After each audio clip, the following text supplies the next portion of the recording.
सुंदरगढ़ गांव में फुलवा नाम की एक बूढ़ी औरत रहा करती थी, जो भगवान विश्वकर्मा की बहुत बड़ी भक्त थी।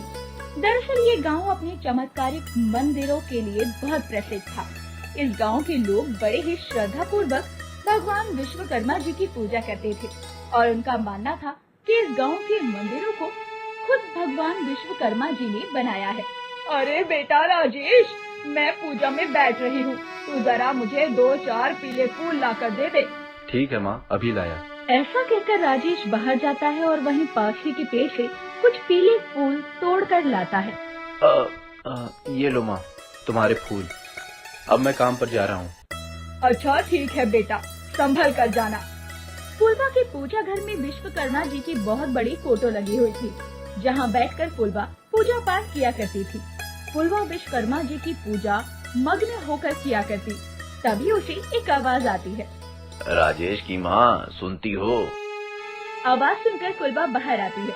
अरे पुजारी जी, आप आइए, अंदर तो आइए।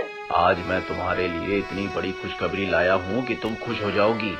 क्या बात है पुजारी जी, मैं कुछ समझी नहीं। वो उस दिन तुमने राजेश के लिए लड़की देखने की बात कही थी ना? हाँ हाँ, तो मेरी क्या हुई? अरे हमारे राजेश के लिए ऐसा रिश्ता आया है कि तुम्हें विश्वास नहीं होगा।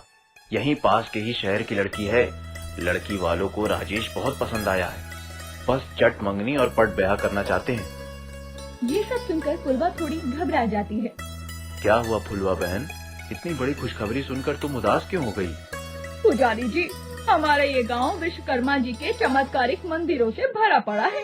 हमारे दिन की शुरुआत उनकी पूजा पाठ से ही होती है, लेकिन ये शहर की लड़की क्या समझेगी इन सब बातों को?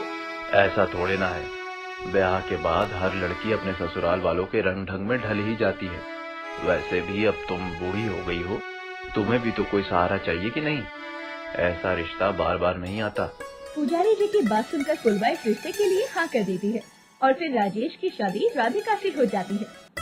राधिका रसोई घर में अपनी पहली रसोई बना रही होती है। वाह, हलवा देखने में तो बड़ा ही स्वाद लग रहा है, जरा चक्के तो देखो।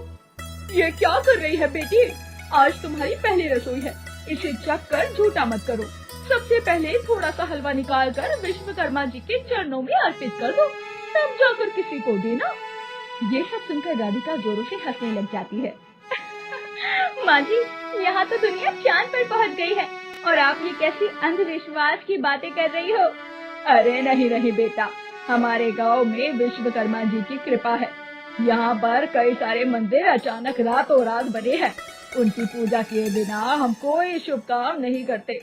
आपको मानना है ना तो मानिए, लेकिन मैं नहीं मानती इन सब दाकियानूशी बातों को। ऐसा कहकर राधिका बिना विश्वकर्मा जी को भोग लगाए हलवा खाने लग जाती है। राधिका कभी भी पूजा पाठ नहीं किया करती थी और तो और वो भगवान विश्वकर्मा जी का मजाक भी उड़ाया करती। बेटा, तुम्हें ना मानना हो तो ना मानो, लेकिन इस तरह विश्वकर्मा भगवान जी का मजाक तो ना उड़ाया करो। माँ जी, मैं शहर की पढ़ी लिखी लड़की हूँ, मैं नहीं मानती इन सब बातों को। अच्छा, तो जिस दिन अपनी आँखों से देख लोगी तब तो मानोगी ना? तब तक तब देखेंगे। फुलवा चाहती थी कि उसकी ही तरह राधिका भी विश्वकर्मा जी की पूजा करे, इसीलिए उसे यकीन दिलवाने वो राधिका को विश्वकर्मा भगवान जी के एक चमत्कारिक मंदिर में ले जाती है, जो देखने में बहुत सुंदर था। अरे वाह माँ जी, ये मंदिर तो बहुत सुंदर है, बनाने वाले ने क्या खूब बनाया है। बेटा, ये मंदिर किसी इंसान ने नहीं बल्कि स्वयं भगवान विश्वकर्मा जी ने बनाया है। लीजिए, आप तो फिर से शुरू हो गई। तभी राधिका की नजर वहीं पास ही में एक तालाब के पास बनी मूर्ति पर पड़ती है, जिसमें एक औरत अपने हाथ में अपने बच्चे को लिए खड़ी हुई थी। ये किसकी मूर्ति है माँ जी? बेटा, ये हमारे गांव की ही औरत है। ऐसा कहते हैं कि इसने विश्वकर्मा भगवान को मंदिर बनाते हुए देख लिया था, जिसके बाद ये पत्थर की बन गई। ऐसा भी कहीं होता है कि भला? अरे छोड़ो, जब तुम्हें मानना ही नहीं है तो क्या फायदा है कहकर। हाँ हाँ, मुझे भी नहीं सुननी आपकी ये बिना सर पैर की बातें। उस रात राधिका गहरी नींद में सो रही थी, तभी उसे हथौड़े के पीटने की आवाज आती है। अरे ये क्या, इतनी रात गए कौन हथौड़ा पीट रहा है? इस गवार गांव के लोगों को भी चैन से सोने की आदत नहीं है। इस हथौड़े की आवाज से तो मुझे नींद ही नहीं आ रही। खुद ही चलकर देखती हूँ, इतनी रात गए कौन इतनी मेहनत मजदूरी कर रहा है। राधिका आवाज को सुनते सुनते एक सुनसान जगह पर जा पहुंचती है, जहां उसे एक अधेड़ उम्र का आदमी हथौड़ा लिए काम करता हुआ दिखाई पड़ता है। अरे ओ भैया, इतनी रात गई, ये क्या ठोका पीटी लगा रखी है? राधिका की आवाज सुनकर वो पीछे मुड़ता है। बेटी, वो मैं कुछ बनाने की कोशिश कर रहा था। आपकी आवाज सुनकर मुझे नींद नहीं आ रही, आप ये काम सुबह कर लेना। बेटी, मुझे रात में ही काम करना अच्छा लगता है, लेकिन तुम कहती हो तो मैं अभी काम बंद कर देता हूँ। अगली सुबह राधिका अपनी सास को रात की सारी कहानी बताती है। माँ जी, आपके उस मंदिर बनाने वाले भगवान का पता चल चुका है। अरे मैं कुछ समझी नहीं, तुम ये क्या कह रही हो? आप जिसे भगवान समझ रही थी, दरअसल वो एक अधेड़ उम्र का आदमी है जो रात गए इन मंदिरों को बनाता है। राधिका की बात सुनकर फुलवा हैरान हो जाती है। ये तुम क्या कह रही हो बेटी? माँ जी, कल रात मुझे किसी के हथौड़ी पीटने की आवाज आ रही थी। जब मैंने आवाज का पीछा किया तो एक अधेड़ उम्र का आदमी हाथ में हथौड़ा लिए ठोका पीटी मचा रहा था। विश्वकर्मा जी की जय हो। अरे पगली, वो कोई और नहीं बल्कि स्वयं विश्वकर्मा भगवान थे। इस गांव के सारे चमत्कारिक मंदिर का निर्माण उन्होंने ही तो किया है। क्या माँ जी, भला भगवान भी कहीं बातें करती हैं? अरे नहीं नहीं, ऐसा नहीं है बेटा। इस गांव के सभी लोग उन पर विश्वास करते हैं, लेकिन केवल तुम ही हो जो उन पर विश्वास नहीं करती और उनका मजाक उड़ाती हो ना हो। इसीलिए प्रभु ने स्वयं तुम्हें अपने चमत्कार का संकेत दिया है। अपनी सास की लाख समझाने पर भी राधिका को उसकी बात का विश्वास नहीं होता। वो सच्चाई का पता लगाने फिर से उसी जगह पर जाने का फैसला करती है। उस रात जब सभी लोग सो रहे थे, वो चुपचाप से घर के बाहर निकल आती है। आज तो सच्चाई का पता लगा कर ही रहूंगी कि इस गांव में कोई भगवान नहीं है, बल्कि ये सब किसी इंसान की कारनामी है। वो जल्दी जल्दी उसी जगह पर पहुंचती है जहां उसने उस आदमी को देखा था, लेकिन इसके बाद राधिका ने जो देखा उसकी आंखें फटी की फटी रह जाती है। अरे बाप रे, कल तो वो आदमी बस इन पत्थरों पर हथौड़ा ही चला रहा था और आज यहाँ इतना बड़ा मंदिर कैसे बन गया, वो भी इतना विशाल और सुंदर मंदिर। इतना बड़ा चमत्कार अपनी आंखों से देखने के बाद अब राधिका को अपनी सास की बातों पर यकीन हो रहा था।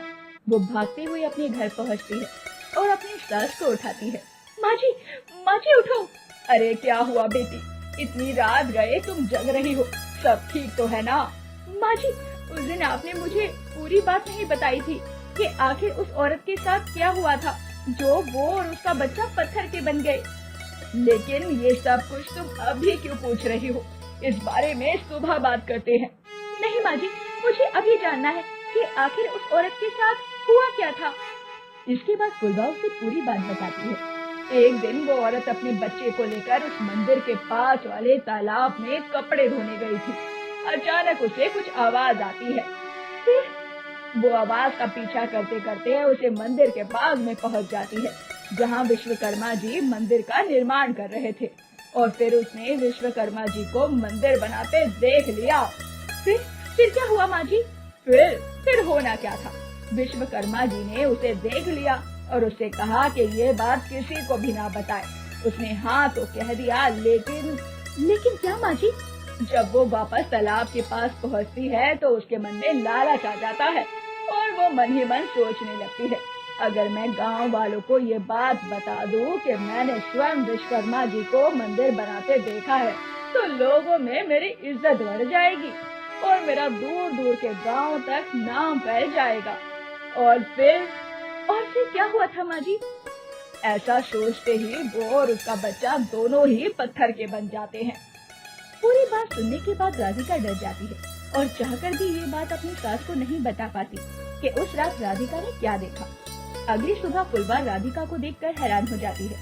राधिका हाथ जोड़े भगवान विश्वकर्मा जी की पूजा कर रही थी। आइए माँ जी, साथ मिलकर पूजा करते हैं। इसके बाद राधिका भी अपनी सास की ही तरह भगवान विश्वकर्मा जी की भक्त बन जाती है।